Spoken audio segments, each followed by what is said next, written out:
Welcome to the Noble 23 podcast.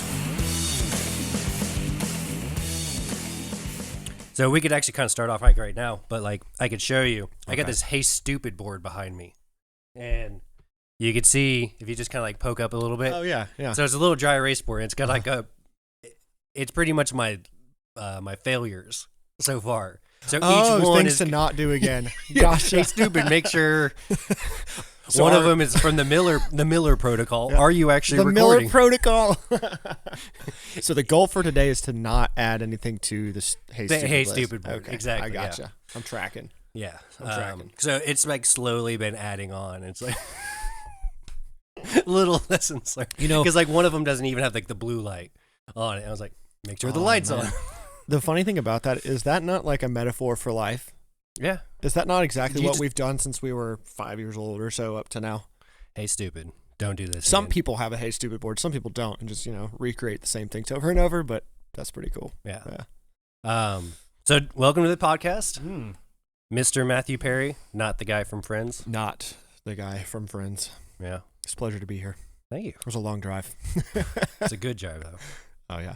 Just driving up through the mountains and everything. It just like getting away from all that traffic and getting away from the hustle and bustle. Like, even though we're not like in Atlanta, but like you could feel just the difference. Well, I live in Atlanta now. The last time we were here, we hadn't even thought about moving yet. I've since sold my house and moved. So you actually are in Atlanta. I have an Atlanta address. I'm technically in Cobb County. I'm a mile from the Atlanta line, so I don't pay Atlanta taxes. That's right. I remember you saying. But like, I mean, I'm well down south and into 285. So how long's the commute for you now? To the station? Or to well, here? I mean, like even like here, yeah. Here it was an hour and 27. So it's not bad. That's not terrible. Because once you get north of Marietta, it's just normal. Once you get on the interstate, it's just, yeah. No, once you hit 575 and get through Woodstock too, it's easy. But there is a defined point in the drive between Atlanta and here, somewhere in Jasper, where just everything changes. And it's really nice. You stop white knuckle on the steering wheel, you kind of just relax. It's beautiful. You stop seeing buildings and you just see like the woods, the forest for like 15, 20 minutes straight. And you're like, wow. 2-lane highway all of a sudden becomes more than enough. Yeah. Yeah. It's really nice. It's very decompressing. Yeah. You like stressful days, like you come back home and you're like, yeah. Nice. The market difference here from where I live, I just built a new townhome. And if you cross under 285, it's about 50 feet on the right. So out my front door, out my back door. The ambiance is 285. You just hear it. Like, you know if there's a wreck on 285 because you don't hear 285. It's just sitting there. So when I got out of the car here, it was just still, peaceful. I haven't even been there that long, but it's enough to very obviously know the difference. As soon as I got out of the car, I was like, wow, I used to have an apartment nice. right off of 75. Yeah. Or not. Yeah, 75. And you could just hear the hum, the roar all day long. And eventually it becomes white noise and you just drown it out. But still, it's... You'll have to come see it because best part of our new townhome. We didn't realize this until we bought it. Okay, so we're out there one night, Megan and I, just hanging out. We're looking out. Out our backyard, there's nothing back there. There's a creek. It's beautiful. For being inside 285, I don't know how we managed to get a townhome where there's nothing in the backyard. There's nothing in the front yard. There's nobody, nothing. It's beautiful. We look over to the left and up, and there's a LED billboard on 285. It's right there. And so, like, you have this nice peaceful creek, and then you have law firm. Got in an accident, and there's just a billboard right here. John Floyd. And it's one of those, and it changes every day. There's something different on it. So we joke that we are like quintessential in the city. Our view is billboards, and the sound is highway. So yeah, that's pretty great. Do you like it though? Oh my gosh. Oh man, dude, I know you it's like not moving for from like Woodstock like further into the city. Yeah, I mean it wasn't our plan. It happened because Megan got a job right on the east side of Atlanta. I mean, we all like kind of move and like have our homes accordingly to our jobs. Like where we live so now far out. It's halfway between where I work and where she works. So perfect, yeah. So it works out well. But I will say that we're very blessed to be where we are.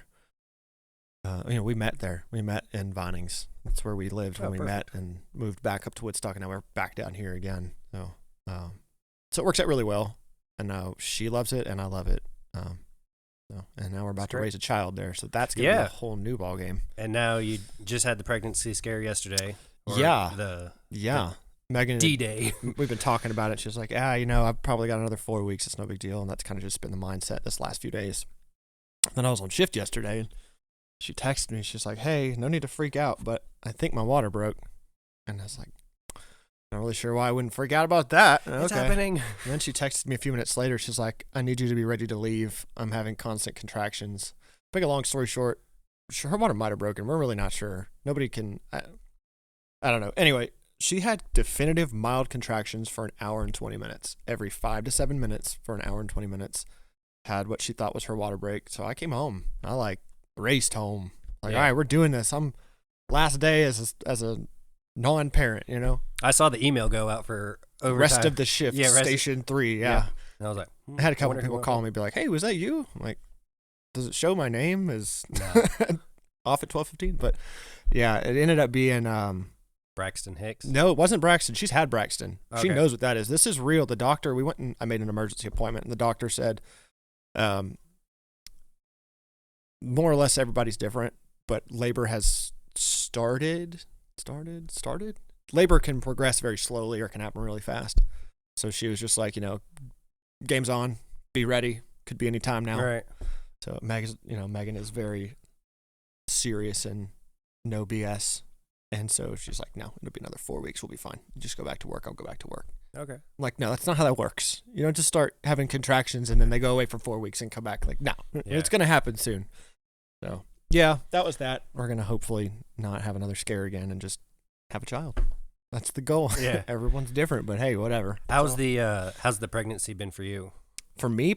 Or not for you, I mean, but like for Megan. So Megan is a champ. Megan is a champ. I'm beyond impressed. First trimester is rough. It's all nausea all the time. Every sight, every sound, every smell, every movement is induces nausea of some kind. Second trimester was easy breezy. Third trimester has just been being unbelievably uncomfortable all the time. She's handled it really, really well. She likes to think that she's super independent. She was, and then now she's not. Can you make me a sandwich? I joke around. I do this as I say. Can you get me a drink? This is her all the time. Honey. She's going to slap me at some point when she hears this. Yeah, she's been really good. There are certainly times for me where it's inconvenient, and that I am well aware of how selfish and terrible that sounds. Right, yeah. But 99% of the time, it's an honor to be able to serve the woman who is growing your child. Right. But I definitely every day have to tell myself to be patient just because it is what it is. And so I mean, we haven't publicly announced that Des is pregnant, and she has officially made it through the first trimester, and she's like, "Don't release this until I want to So the episode will get delayed a little bit until she's ready to make her public announcement. I think she really wants that second sonogram where it actually looks like a baby. How many weeks is she now? 13 as of yesterday. We just talked about that. 13. Okay, yeah. So she's technically out of the first trimester, but she's still getting her ass kicked by it. So you've got the sonogram, but you've got the one that looks like a little bean. It's just a bean. One is just like a little blurb, and then one we joked around that it looked like a little salamander. Yeah. The way it looked, it was kind of skinny, and it had just the ever so smallest thing that looked like maybe a tail, or just that's adorable. We're it's a little salamander. That's gonna lead to a nickname somewhere at some point down the line. So she's still very much just getting her ass kicked by it. But I mean, she's a champ. She's handling it as best as she can, and like you said, it's sometimes it does seem like a little bit of an inconvenience. And hey, can you do this? Hey, can you do that? And but I'm she asked me last night, said something, and I was honestly, I'm a little pissed off that you'd think that you need to ask me. I was of course, I'm gonna be there for you. I want to help out. I want to be a part of this. So yeah, I mean, Des is also very independent and strong. Her and Megan have that in common. Where they don't need to ask for help, but right now they need to ask for help. That's an adjustment for them too, amongst the many other adjustments that they're having to go through. Right. Your marriage is a big deal, and it's been the same way for a while, and now all of a sudden the status quo has changed. Yeah. Right. So, but you realize, I know Megan's going through changes, and I haven't talked too terribly much to her about it, but I confide in other people. think the biggest change I've realized is in myself, having, like I was talking about, having to be patient. Yeah. Everybody's different. Some people are more patient than others. My wife will tell you that I'm not a patient person. So I've had to check myself hard because, like, the fourth time getting out of bed to go grab something and baby's not even here yet, you know, is it more inconvenient for me to get out of bed or for her with the bowling ball and the nausea and the pains to get out? Who do I think I am to be, you know, inconvenienced to be in my home, to have to go through my air-conditioned house downstairs, you know?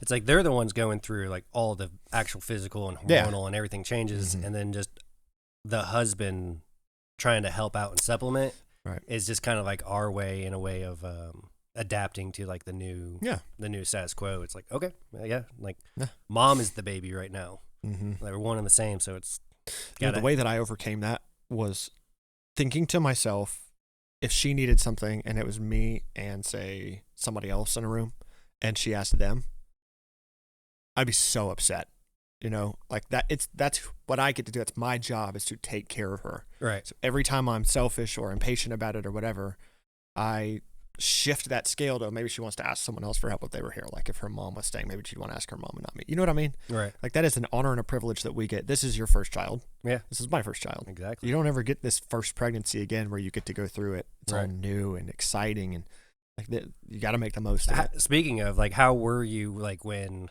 she told you? Or like she how has a video. She has the video. I mean, I saw it, but I mean, like for those who don't know and everything, but like even past the video, like what happened? Like for me, like it was very much like it was emotional in the moment, and then I noticed within the course of like a couple of days, like my mentality was like already changing. I was already becoming protective over her. Different. Yeah, I was like, okay. Yeah, so game on. It was just like you said, very emotional in the moment. I'm a super sentimental and emotional person. I know there's not a lot of, that's not the norm, and I'm more than proud to say that. I don't care what people think about that. Right. I'll cry at a memory just randomly thinking about it in my head. Not ashamed of that. I love that about myself. But that I replay that memory in my head a lot, because we tried for a while, and just to no avail. So when she did tell me, I was very overcome with emotion, if you will. Right. And then ever since then, just, it's funny you say that. It's very interesting to hear the mentality shift.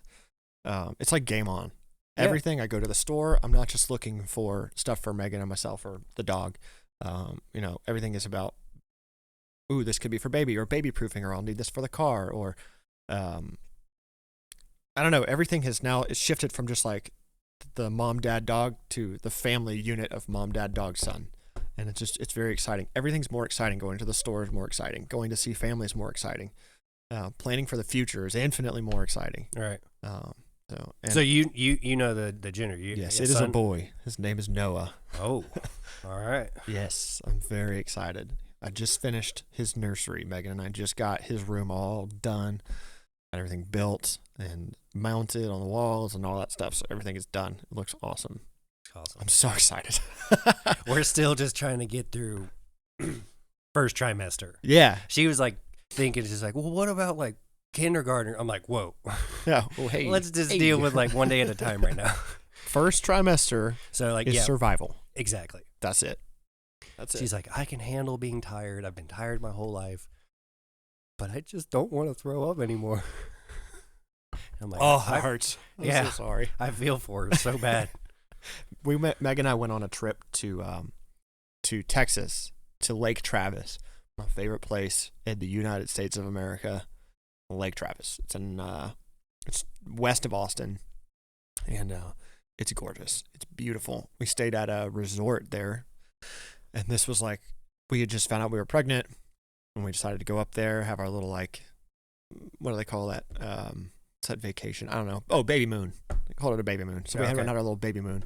And we have friends, my best friend from high school and his family. We call them our family. They're the Munoz, and they all live in San Antonio. So they came up to Austin while we were there to come have dinner with us. And we were like, okay, well, this is where we're going to tell them that we're pregnant. And we did. And it was an incredible moment. As I mentioned before, I'm very sentimental. I'm not afraid to shed a tear. And it was a moment I'll never forget, ever. That's awesome. But that trip in my mind is like something for the rest of my life I will cherish and remember. Megan can't even talk about it. because she was in her first trimester and everything made her nauseous. Thinking back to that trip will make her nauseous now. So like it's Really? it's this funny thing where like it's my favorite trip we've ever taken, but she can't even talk about it because just the memories bring back the nausea. That's weird Yeah. that even just thinking about it. Oh yeah, there's a couple food items and drinks and smells and stuff that she needs to stay away from because it brings her back to Like Des can't even go to the grocery store anymore. just the smell. Just the concentration of all the smells. Yeah, She's just that like, makes sense. nope. So I got to go grocery shopping now. It's like, Yeah. it's not an inconvenience. It's whatever. Yeah. But yeah, it's like anything, especially like red meat for her. Really? Like I love red meat, Yeah. so it's like I eat it a lot. So she has to go like into the bedroom, close the door Oh while no. I'm cooking it. Oh no. And then of course like it lingers for a little bit. Uh-huh. And she says like everything smells. Mm-hmm. Like I like we were doing something the other day and I just like leaned in and kiss her and she's like, your face smells. And I was like, I literally just took a shower. The laundry room smells, the dog smells. Of course the dog smells. But like she smells all this stuff that to the average person it just doesn't exist. Megan had a thing during the first trimester. She hated when I'd brush my teeth. Couldn't stand the smell of the minty toothpaste. Oh, I didn't know if it was like the sound. No. It was the smell. Like freshly brushed teeth and mouthwash. Couldn't take it. It was the weirdest thing. It's like, okay, so I need to be away from you all the time. Like pre-brushing teeth and brush booze. my teeth and then just drink coffee. I'll just do this. Hey, honey, how you doing? Come back and I'll talk and just turn away over here. You know what I mean? Yeah. Like I was very conscious of not talking in her face after I brushed my teeth. It's the weirdest thing. Huh. So yeah, I understand certain smells. It doesn't make sense, but it just is what it is. You can't change it. Right. Megan can't go to a Starbucks, which was like her kryptonite for a very long time, part of her life. And like there was a point where I used to make fun of her that she spent more on coffee at Starbucks than I did on gas in a week. But now she cannot, like sitting in the drive-thru. If we go to the drive-thru and get her one of those refreshers that she loves, the smell of coffee coming through the drive-thru window and into the car is enough to make her like roll the window down and stick her head outside. And she's in her third trimester now, so it's a little Still. Yeah, it's just Wow. these like carryovers from first trimester to now that just never went away. So her younger sister just had a baby 7-8 months ago, and so she's hearing all this from her sister before. Like, here's what happens: you'll get over it; it'll be fine. So that's a saving grace, thankfully, because Megan survived on coffee for a long time. So having her sister tell her it'll be fine, you'll go back to normal is a big deal. Yeah, Dez's sister and mother both said that they were only sick during the first trimester and then it just went away. Mm-hmm. But they're saying like even after the first trimester, it can extend to like 16, 18 weeks or something like that. Yeah. So Every pregnancy's different. Yeah, here's the hope. I mean, I hate hearing her throw up and just like seeing her come out of the bathroom and she's just like, oh, that's heartbreaking. yeah, That's heartbreaking because there's nothing you can do about it but be there. yeah. Yeah. I'm just like, do you want a bubbly or can I get you something or Oh no. you want something to drink? Zofran, is she taking any Zofran at all? No. You can. Our doctor prescribed it. We asked about it, and you can take Hers it. doesn't allow it anymore because of that one article Okay. that I guess that came out. Yeah, you just can't. You can't like back to back Zofran all the time. Like Meg will take it when it was like, okay, this is the worst it's been. I'm taking one. Or if we had to, if she would was it coming actually up here. work for her because it's like like us riding the box and everything, the ambulance that Zofran's almost worthless.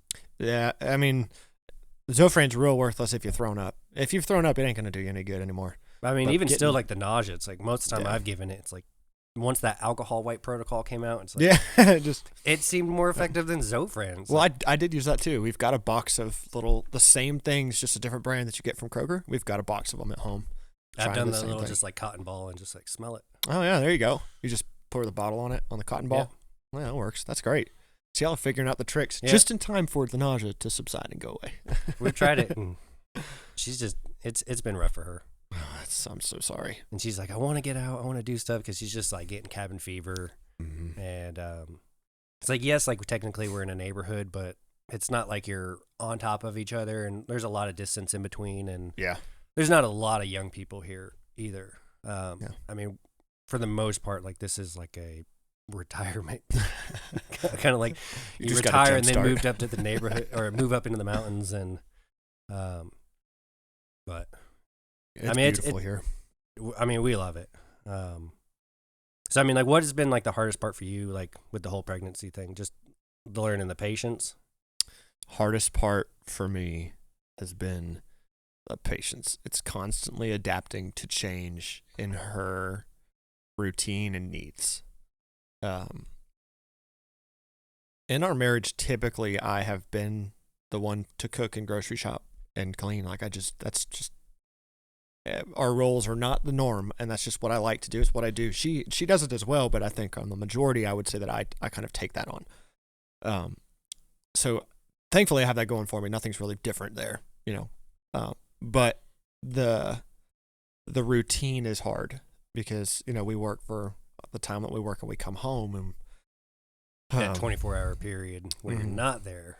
Yeah, for that first trimester, that 24-hour period sucked a lot because my phone was ringing a lot and it was crying and I don't feel good and I don't know what to do. And I had to call out sick like maybe like 4 or 5 shifts ago. Yeah, and it was just she had like a rough night and she was just feeling like really bad, and I was just like, screw it, call it sick. Well, I'm very blessed. Megan's family is second to none. They are the salt of the earth. They're incredible. And so on the days that Megan moved in with her family for a solid month, and I would just commute from where we work all the way out there on my days off and just kind of back and forth, which made life a lot easier because she was being taken care of. Her dad is a caretaker. He is, I don't know the words to describe that man, but he is a caretaker. And so, he'll jump at the opportunity to take care of one of his daughters. That's like his life's purpose. So, that's awesome. And so anyway, I was very lucky. She went and stayed there. She was taken care of. I didn't really have to worry about it anymore. But for that point in time where she wasn't there yet, it was not good. I didn't know what to do. I felt helpless. She didn't know what to do. She felt terrible. But the hardest part has definitely been adapting to that change and being patient. Because not only are you trying to be patient for your pregnant wife, like if I'm not being patient to her, what's going to happen with an infant? You know, I'm having to understand that, like, okay, this might be frustrating now, but it's going to be more frustrating when there's a neonate sitting right here, and there's an infant sitting here. So, and it's not like there's an issue with it. I just want to make sure that I am as good as I can be. We can always learn and be better every day. So that's been the hardest part. But I would say, honestly, it hasn't been hard. I know I've heard a lot of stories that have been rough, and I feel like we're very blessed. Very blessed. Has your protective trait kind of like kicked in? Mm-hmm. Oh, yeah. Just being a little bit more like kind of mindful, like what's going on. And do you conceal carry? I don't. No? I would love to. The only gun that I own is too large to conceal carry. That's not true. I know what you have. It's not easy to conceal carry like some of the rest are. It's better in fall and wintertime. Yes. Yeah. If I can know you have a full size one. Yes. Yeah. Yeah. Now that bag over there, that bag is made to carry it, and I could. Fanny packs are coming back in style. It's not a fanny pack. But I mean, like in general. I know what you mean. In fact, my buddy's dad just bought that because he saw mine. He's like, man, I bet I could fit a gun in there. And I turned it around and showed him the pocket. I'm like, it's actually meant for one back here. And he bought it right then and there. So I'm gonna use him as my example and have him send me a picture of how it fits back there. But that is something I've wanted to work on for a while. I've never done. But now would be the time. Now's the time. I do have an Atlanta address, and there's just a denser population. Yeah. So things can happen. Although it was the same thing in Woodstock. No matter where you go, I'm always just a nervous Nelly everywhere I go. Perfect example. Mm-hmm. Like you never, like you think it's I took mine off for the shower. Yeah, it's like you never know where it's gonna happen. Like you think it's like you're in a good part of town, and a good part of town doesn't mean anything. Exactly. It sure doesn't. That's why a lot of people. I'm gonna address this now. A lot of people have had an issue with us moving to Atlanta or South Cobb, whatever. I'm just gonna forewarn everybody. I don't want to hear it. I love where we live. It don't matter where you go. Case in point. Yeah. I mean, live in a fantastic perfect place. example. Like he was in a nice neighborhood, good part of town, and what happened. Some of the nicest people I've met in my life are where I live now. Yeah. I mean, it really just it doesn't matter where you live. And you know what's really important? This is one of the key eye-opening discoveries that you'll make in life. I'm sure you have. You've got lots of experience in life, being in the military and whatnot. But some people, like the closer you get to the city, feels like people become more closed off, less friendly, that kind of thing, just as a general gist or rule of thumb. But you will find if you are good at people skills, talking to people, whatever, you can break that wall and make friends just like that. I mean, the lady at the grocery checkout, you may have nothing in common. You can make a comment, you can be nice, you can smile. I guarantee you do that enough, you're going to get through to them. You're going to get them to smile. I feel like that's one of my goals everywhere I go. Man, people are not that different. Yeah. They just grow up differently and look different to you from the outside because you don't know them and you haven't gotten a chance to get through to them and you don't know what they're like. But if you can like make it a goal, like your barber, you have a new barber, make it a goal to try to get to know them, get them to talk to you. You don't have to talk their ear off, Right. but it is not that hard to get people to open up. And it is, once you can get to that point, man, it is life-changing. It really is. It doesn't always work, but it is life-changing Oh yeah. to get to. I mean, like one of the many reasons why I even like started the podcast was like I was never one of those people who's blessed with like the silver tongue. Like, Yeah. I mean, you got people like Captain Cornelison and like John Montague, Yeah. who could just like talk your ear off and Yeah. like they're just natural storytellers. Yeah. Not that person. Yeah. Same. Not that So person. like this was just like another way of like building that skill back up, especially like post COVID, where like we're not talking to each other. Mhm. And then like one of the things that like I've been trying to do is like if I'm not like in a huge rush, like going through the grocery store, don't go through self checkout. Yeah, Actually absolutely. talk to the Absolutely. cashier. Like Yeah. have those mini conversations. It's like you never know. It's like you could brighten somebody's day, and Yeah. then like you're getting that social interaction as well. Yep.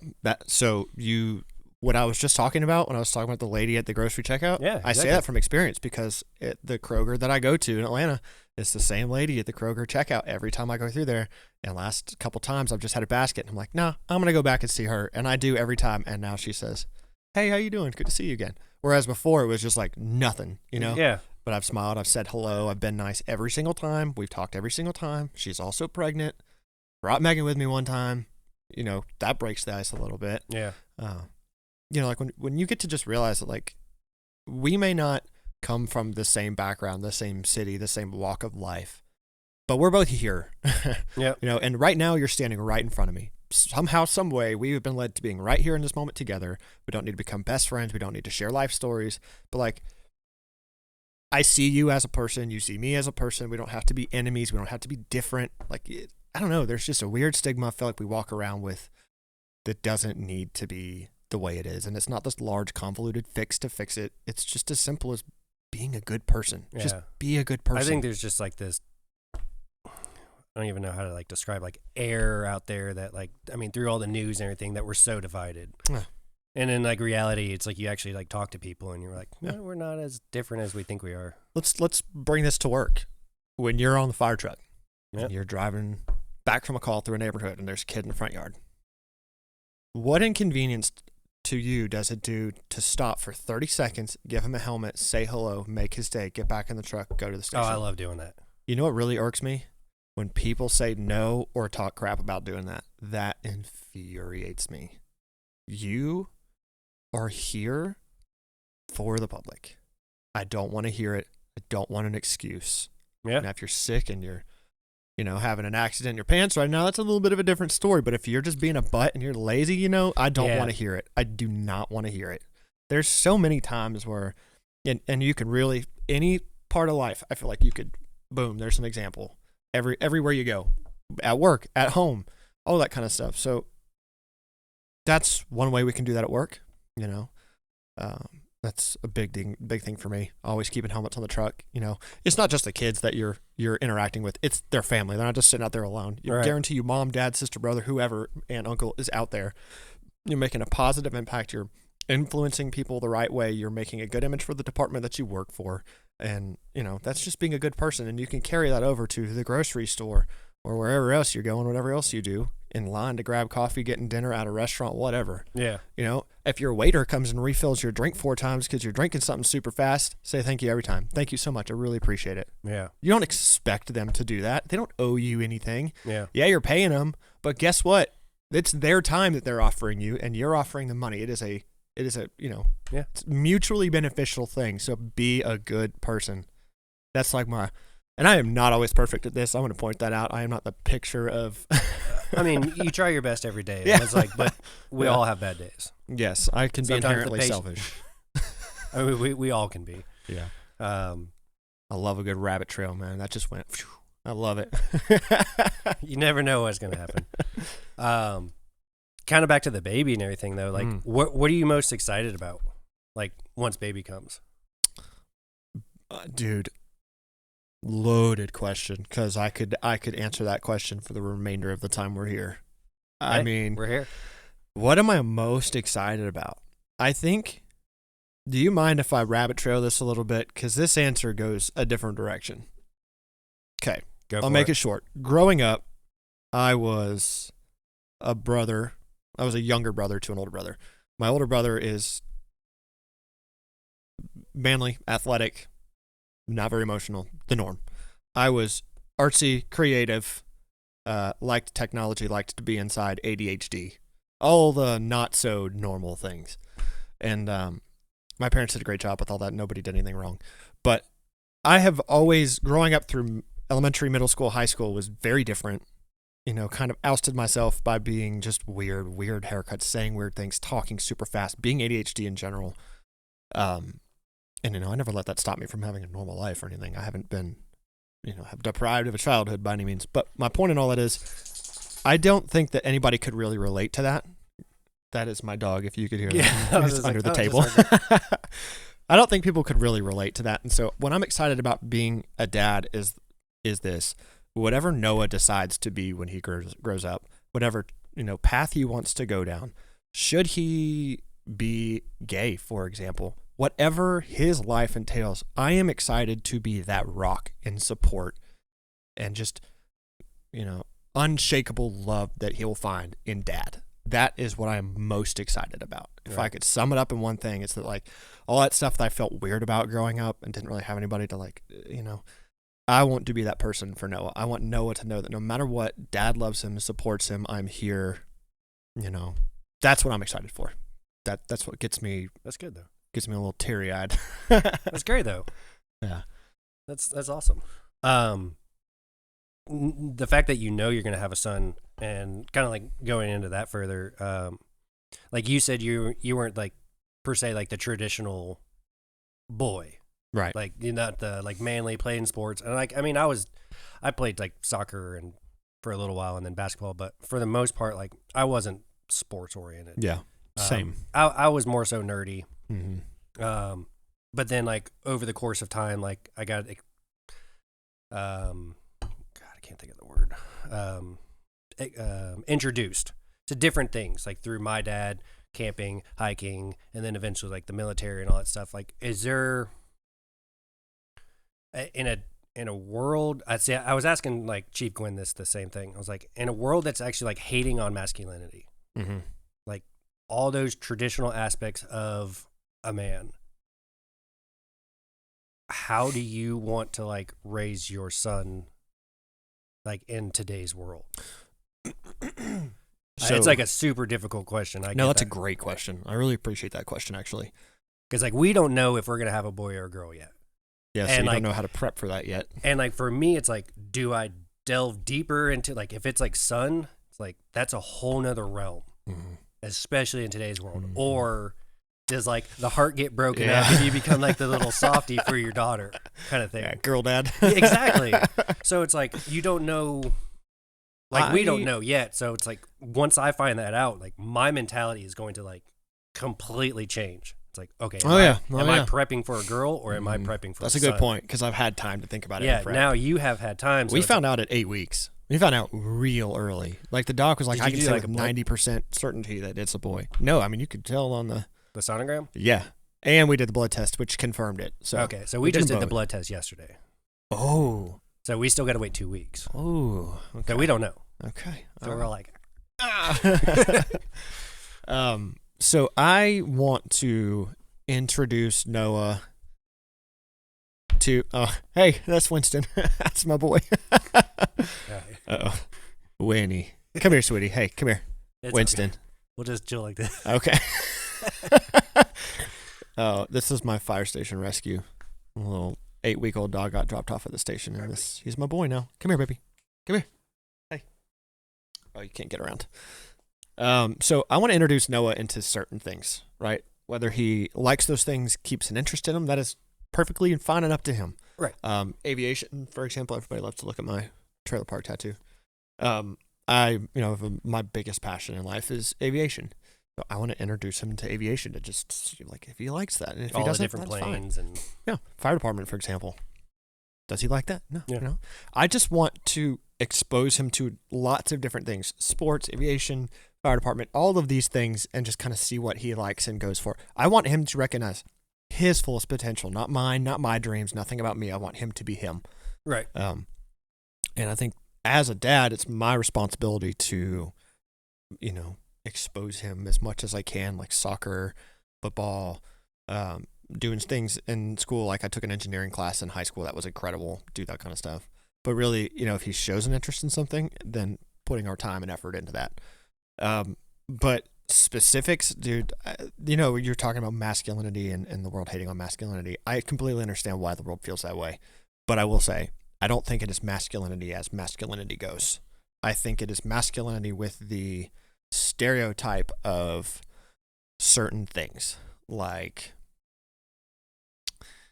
being intolerant of certain stuff, or not being okay to cry, or not show emotion, that kind of stuff. Masculinity, true masculinity is a different definition to me. True masculinity is being a good person and being who you are, showing emotion when it matters, being strong, being able to support.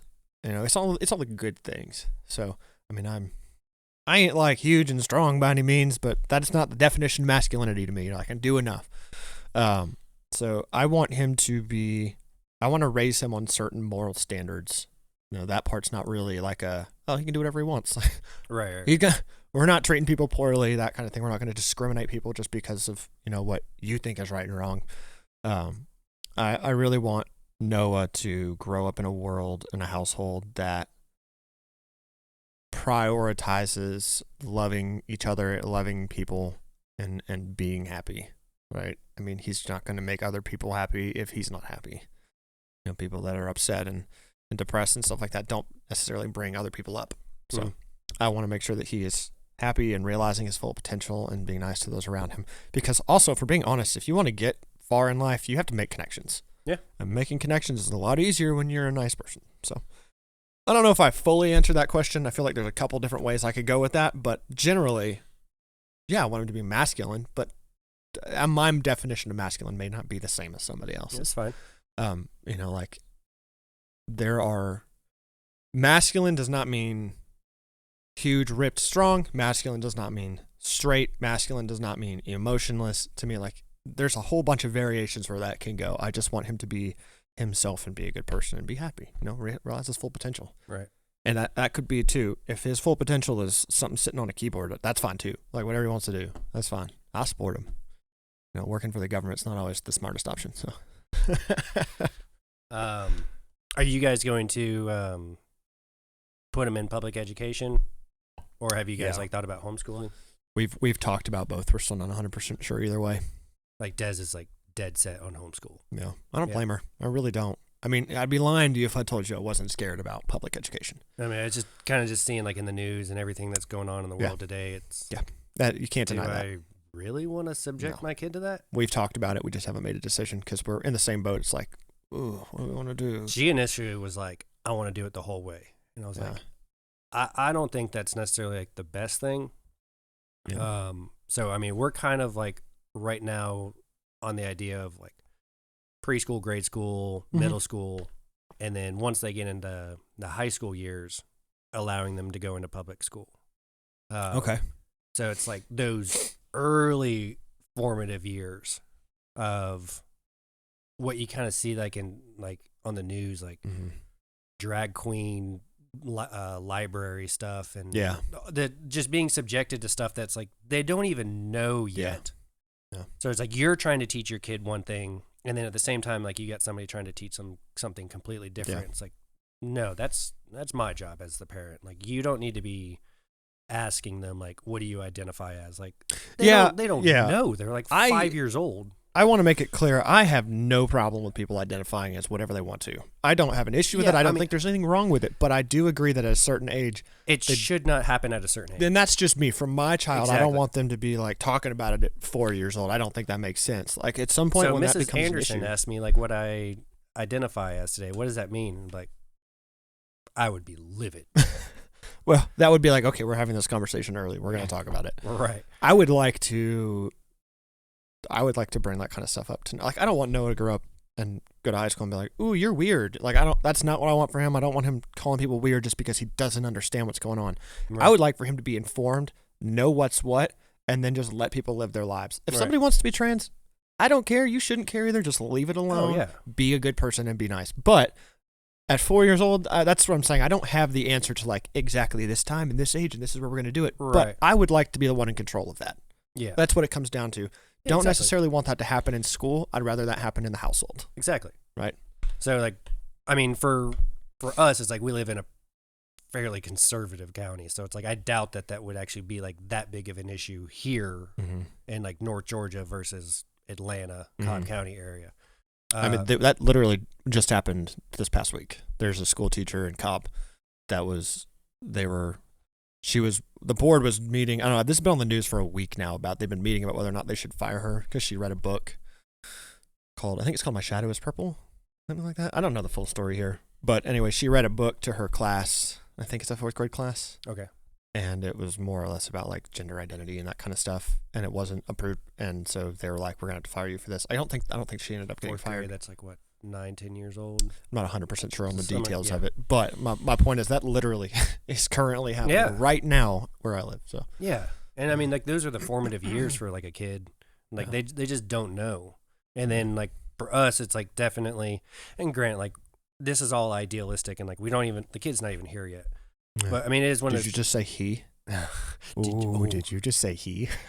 I've been thinking in my head. It's not here yet. She thinks it's a girl. I'm kind of thinking it's a boy. Okay. I'll be happy either 50-50 shot. Exactly. But yeah, like we were thinking once they get into like high school, like that's where like you really start to like figure out who you are. Mm-hmm. And I think at that point, like being like around other kids on a more regular basis would be more necessary to develop those like social skills. Yeah. Yeah. You don't want them to go in there with like no social skills and not know what's like going on I don't want to like all the way through high school control every bit and like all they see is mom and dad. Yeah. Except for sports activities or Boy Scouts or Girl Scouts or whatever. Mm-hmm. Like definitely need to develop those like social skills for sure. Yeah, I'm sure that's going to be important. Because like I've met people they've done the whole way, and you can kind of tell like not necessarily weird, but it's like they don't just pick up on social cues as quickly as others do. Yeah, versus absolutely. The other ones who were like, oh yeah, I did it till middle school, and then in high school I was in like I went to normal high school. Yeah, and like the difference there, and like I even asked Brooke about it. Oh yeah. And she's like, I'm not doing homeschool. She's like, that's way far off for her. Oh yeah, that's true. Yeah, I don't know, man. I can talk here all day long about it, but at the end of the day, I am not a parent yet, and this is going to be a learning experience. And things are going to change as they go. It's going to ebb and flow. I'm going to figure it out. How old are you again?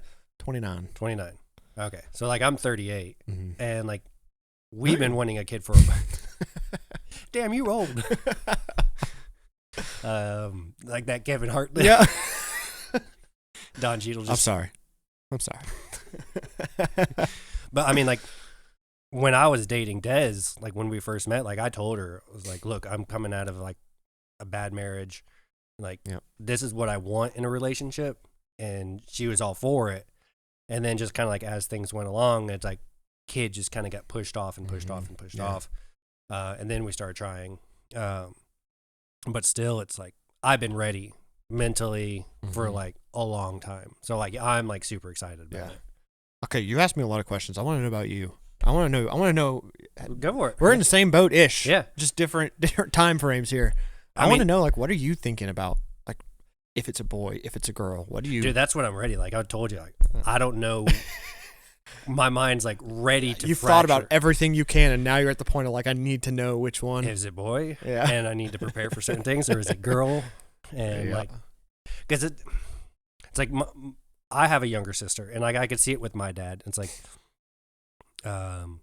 I was treated one way, and then my sister could literally get away with murder. Yeah. Yep. That's hey, Dad, can I have $20? Go earn it. Yeah. Hey, Dad, can I have $20? Here you go. Yeah. Like, Here's 30. Yeah, exactly. Listen, So- I would be the exact same way. I can't even deny it. I wanted a girl. I was ready to be a girl dad. I was ready 100%. So I get that. Yeah. So I mean, like, I'm excited either way. It's just like I don't know what my path in life is going to take me. Mm-hmm. And it's like, granted, we want multiple kids, but it's like that first one. It's like, okay, which direction am I going mentally? Am I going to be a boy dad, or am I going to be a girl dad? Yeah, I wonder.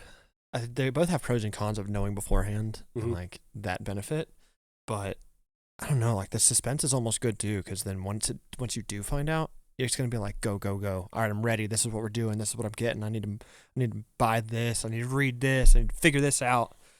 Like I don't know. Like that's exciting. See, either way. David Miller and we've talked multiple times about like the whole raising kids thing, and we had both listened to this one podcast, and it was this guy, and he was talking about like tribal traditions of entering adulthood, and how in Western culture, pretty much except for Judaism and like your bar bat mitzvah, there is no, hey, you're now a man, or hey, you're a woman now. Like you've made that transition into adulthood. And he wanted to take that seriously. So for us, and I mean, I was even telling my parents about this the other day. I was just like, there was no, besides like going through puberty, congratulations, you're a man now. So he wanted to take that very seriously with his son. And in the podcast, like he's got a son and a daughter, and both were very different ways of doing it. But what he had said was he was very excited about raising a son, and up until a certain point, like pretty much puberty, everything was balanced between the mother and the father, and it was just normal childhood.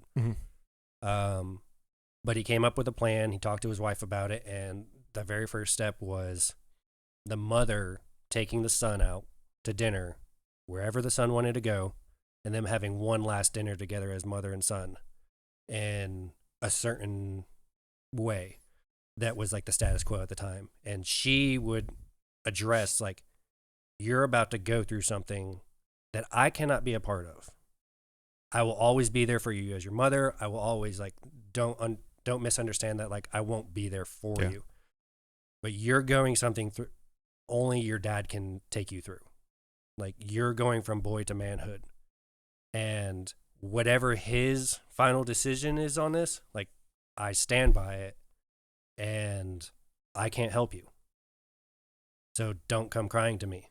Like I'm going to send you right back to him. And it was just really cool to hear of like his dad. He had this whole plan of like each year they would do different steps and journeys and learning skills and developing these experiences in life, finally accumulating to like a final challenge. And at the very end of it, it was this very big like ceremonial, like walking into the ocean, coming back out, and then him being like conch shell, like like you are now like pronouncing it to the world.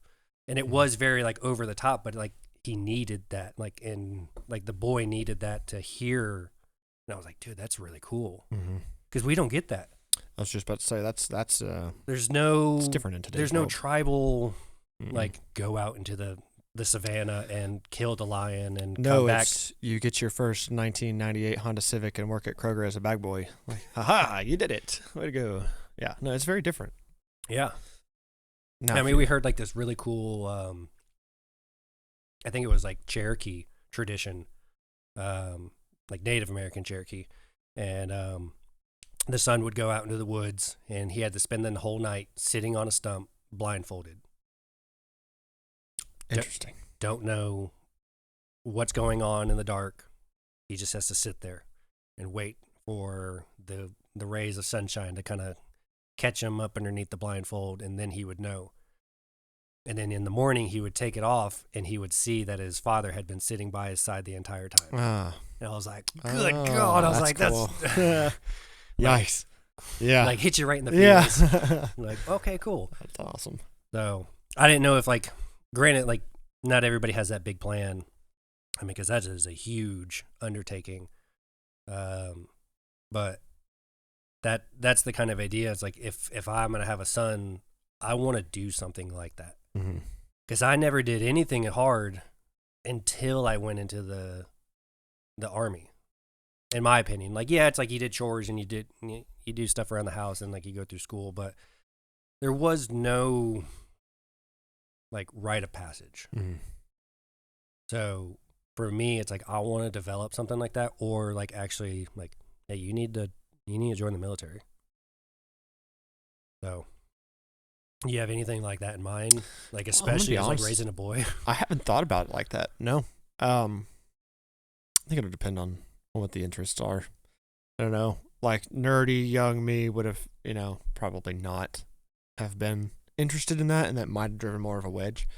But I mean, again, this is what I go back to. Like, I could talk about it all day long, but it's going to be different as I go along. Yeah. I definitely want to raise my child to know the definition of hard work. I don't want him to feel like mooching is okay and that kind of stuff for forever. It's just going to be a matter of what that looks like, and I don't really know. I just don't know. I'm going to want to know who he is first. What is he like? Right. But to an extent, yes. I don't know if I'm going to have like that extreme of an example. Oh, I mean, that is definitely like an extreme level. But to some extent, yes. I mean, on a very even much at the bottom end of that scale, there's like, okay, now I used to cut the grass. Now that's on you. Even something as small as that is like a stepping stone in the right direction in my mind. Because I remember that. I used to cut the grass. It's a huge yard. I hated it. Didn't have self-propel, and I made $7 doing it. And $7 was, like, that was my only source of income at that age. I was very young.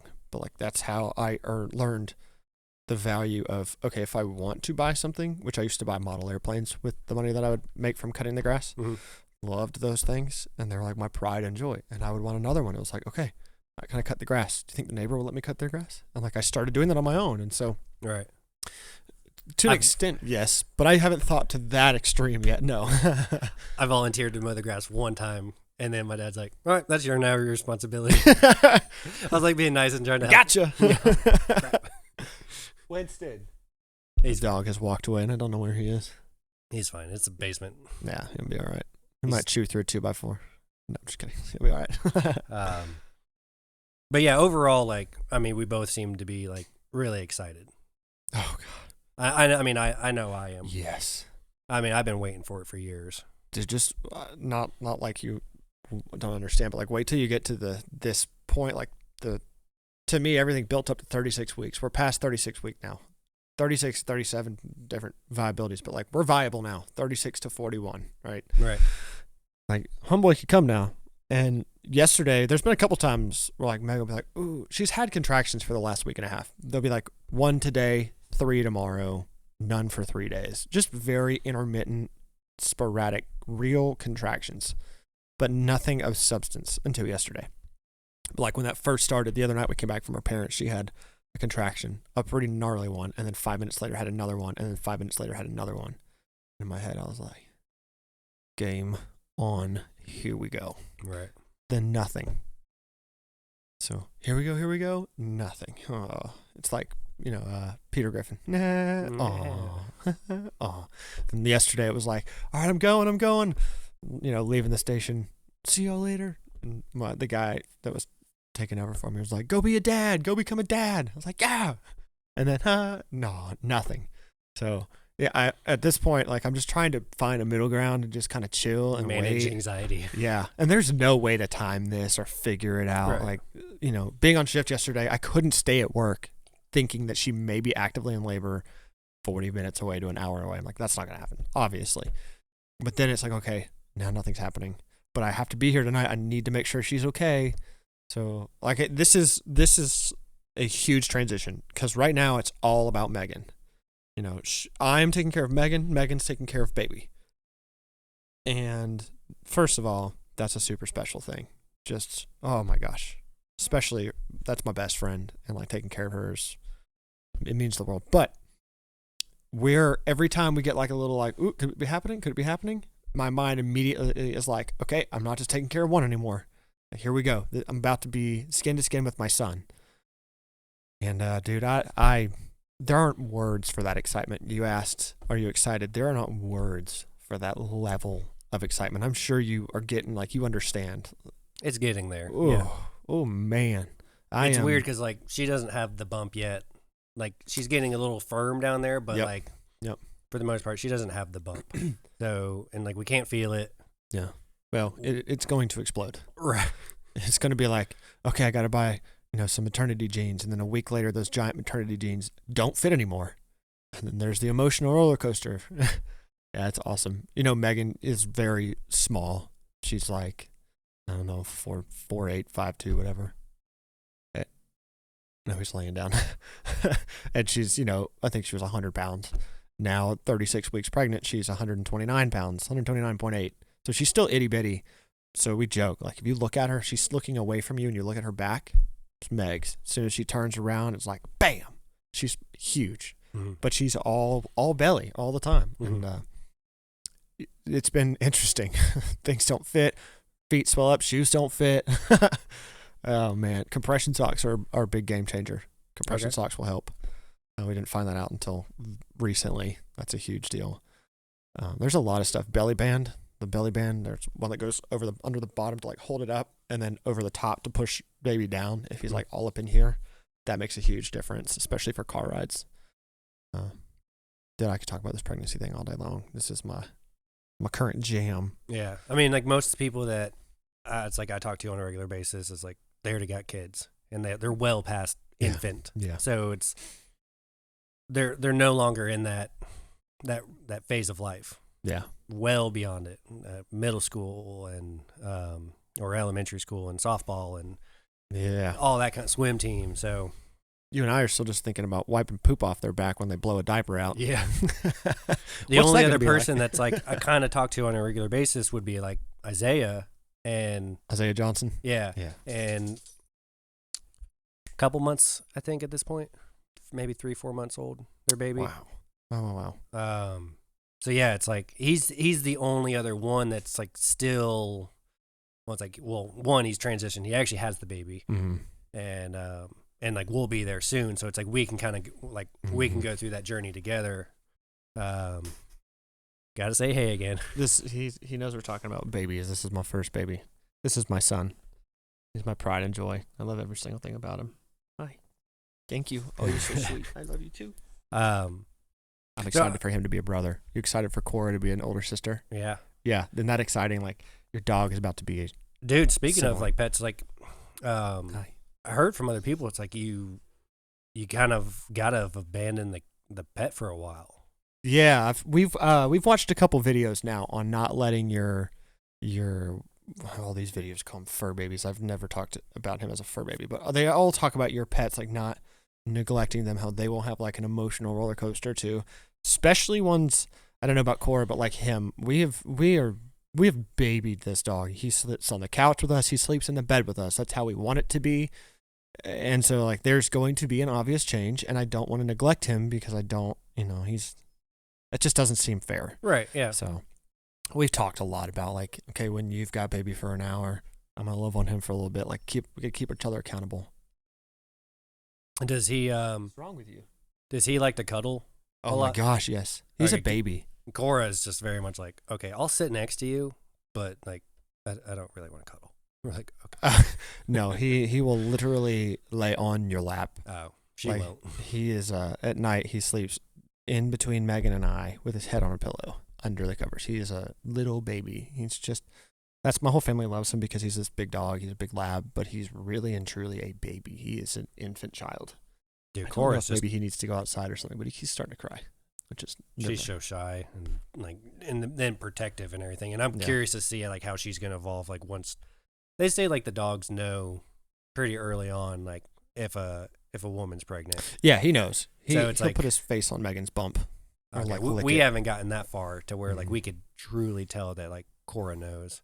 Yeah. But we're excited to see that. Yeah. So, well, I mean, like we're coming up on like the time limit and everything that would typically stay around, and I know you need to take him out. And last thing that I always kind of do is just like the advice. Like, what advice do you have for the world?